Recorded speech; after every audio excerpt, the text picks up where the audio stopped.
All right, DK Sportsbook. Let's talk outright picks. I'm not going to start before Patrick Reed at 35-1. You know me. I'm always going to skip the See, I, favorites. I will. I will. I have a few I in know here, you but will. I'll That's start. why I gladly skipped it. I'll start at Pat Reed at 35-1.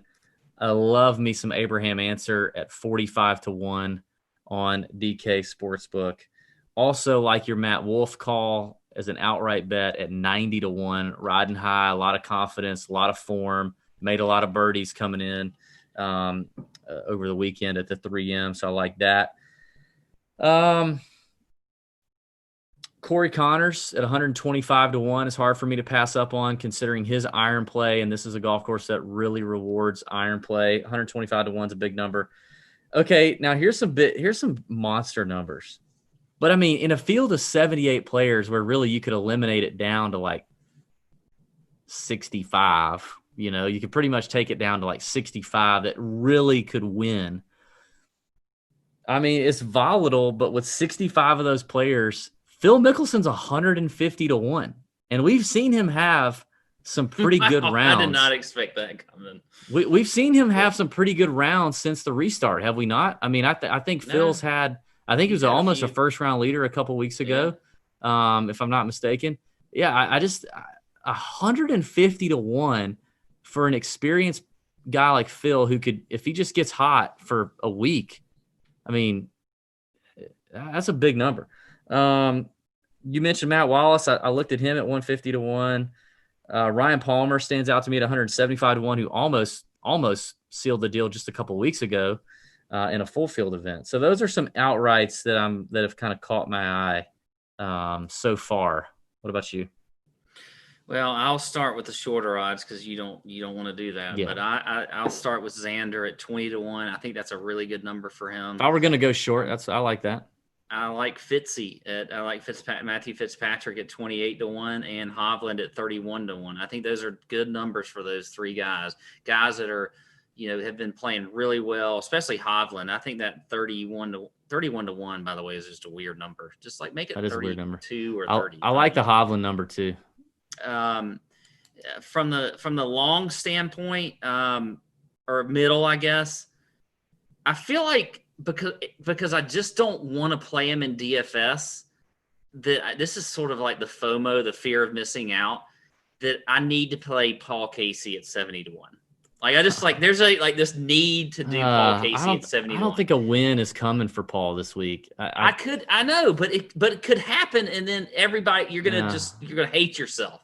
your So like if you FOMO just getting you. throw a little bone on him, and then I'll Mm. you know You want to put Sung your J bone on Paul Casey? yeah, and then Sung J M at 90-1. I mean, we're getting a Oh guy my that God! yeah. I mean, Come on, man. look, it's Sung J. He, I, He can win a tournament. We've seen that, and we haven't seen him play great lately. But who oh, knows? No cut event. we haven't Maybe seen we haven't even seen him play kind of okay lately. It's not that we haven't seen him play great. I mean, it's a name. that's just a number that I just feel Dang like is a though, little bit off of him. All he right, is so sucking. going a little bit longer, I'd like Danny Willett at 125-1. I think that's a pretty good number. We've seen him play really well lately. Kind of got in the mix for a little bit at the Memorial, but then sort of fell off a little bit. And then Max Homa coming off a good week last week at 150-1. I think that's a pretty good number for him. He's kind of a streaky type player that when he's playing well, Yeah, he's really he's got got to to make put some him. putts, man. He's got to make some Yeah, putts. but at 150-1, I like that as well. Um, I don't know. There are some decent looking longer shot numbers here, but I'm surprised you didn't throw out your our boy Joel. I want to wait and see come Wednesday on Joel. We'll give you an update Yeah, on Joel. I did look at him at 225-1, which is a 225 to big one, number. big number. All right. Well, I want to throw out a couple names for top 10 bets. Cam Smith at 18-1. Not been playing well, but Cam Smith has been a contender at big events throughout his career. He's one of the best scramblers in the world. He just hadn't really been playing well whatsoever lately. I don't know what's wrong with him, but 18-1 for a top 10, I'll do it. I'm not going to play a top 10 at like 6-1. I just don't do that. But let me tell you the guy I like the most, and I'm going to put him down for a top 10 and a top 20. And his form recently is not outstanding, but we have seen him pop. He tends to miss the cut, or but he also has tremendous top 10 potential, and that is Sung Kang. Okay, who has not played great, but Sung Kang is 45-1 for a top 10 in this field, and 14-1 for a top 20. Now, right before COVID, he finished 9th at the Arnold Palmer, a stacked field, a somewhat difficult golf course. 2 tournaments before that, finished runner-up at the Genesis, another stacked field. 16th at the Farmers earlier this year, made it into the Tournament of Champions from his win back at the Byron Nelson last year. So he's a PGA Tour winner.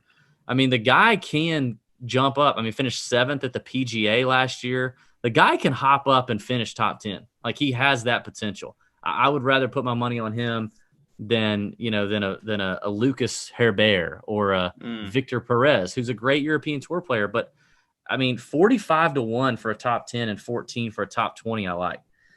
I also think we can go ahead. I normally don't like to look at first round leader bets before Wednesday, but given the fact that you've only got 78 players, you don't have a big, weather tee time wave advantage, as most players are all going off within the same 2.5 hour window.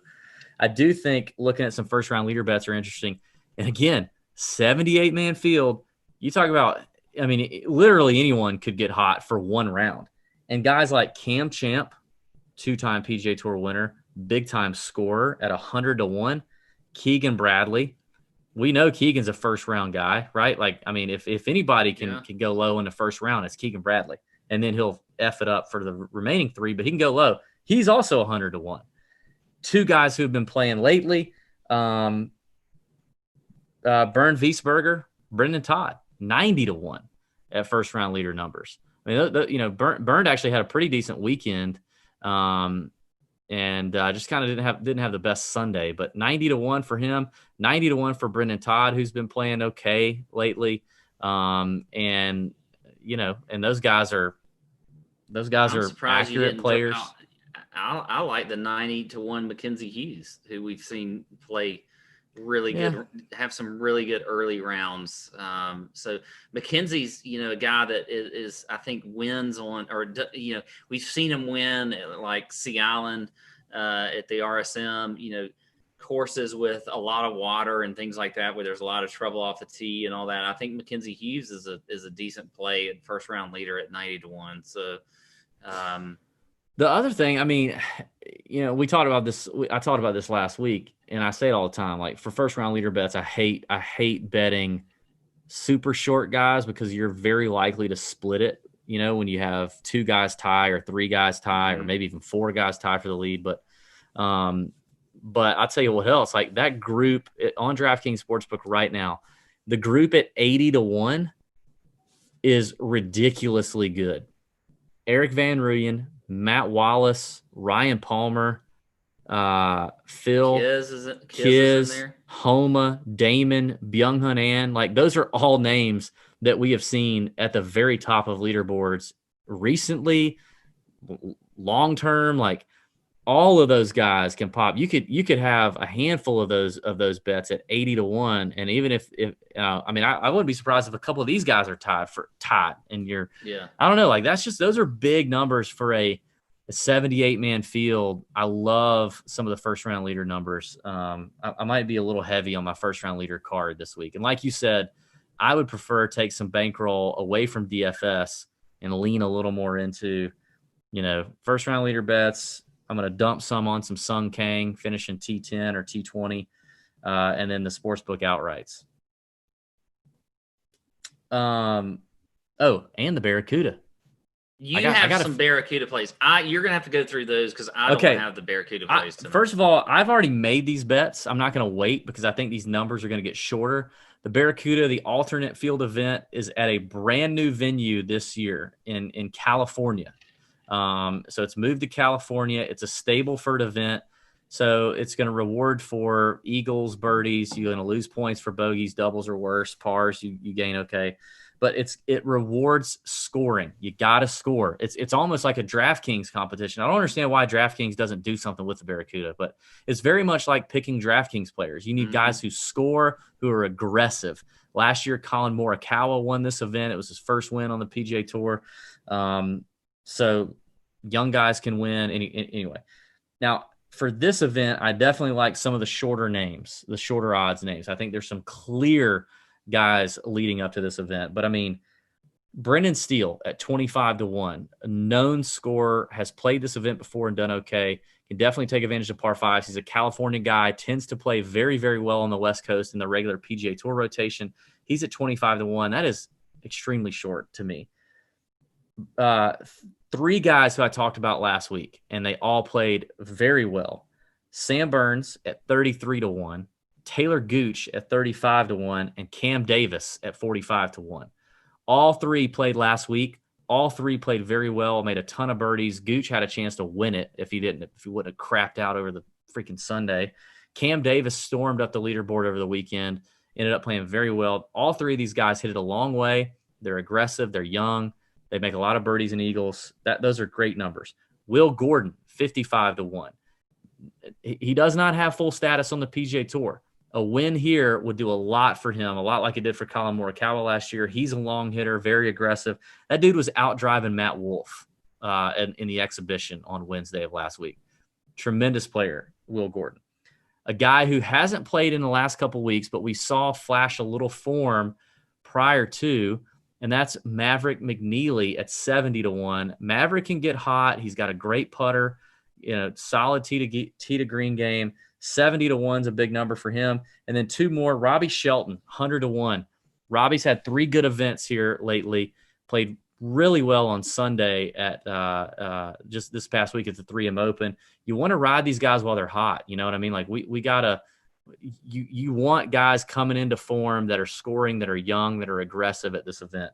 And then finally, a guy who I was on last week, but he missed the cut. I told you he was either going to miss the cut or finish top 10, Seamus Power, 175-1. Seamus needs a good event. He doesn't have great status either. He needs a big event. He's 175-1. So I think the Barracuda offers a lot of young guns. Like that's the profile you need. Young, hungry, aggressive, scorers in good form to some semblance of form. Doesn't mean they had to have played well the last event, but had they flashed a little bit in the last 3 to 4 weeks, that's what you need heading into the Barracuda. I'd be shocked if any of those names that I just mentioned don't win this golf tournament. I'd be shocked. Yeah, I agree. I'm just looking through here real quick. I think you're right on with a lot of these bets, and there's some good value in here for sure. Some really good players that are getting some longer odds. I was looking through here, just hoping to see Will Zalatoris in this event because that guy has just been lighting up the Korn Ferry Tour, but I guess he just didn't get into this one. But anyway. That's a name for the future, by the way, to know. Oh, yeah. Will is killing it.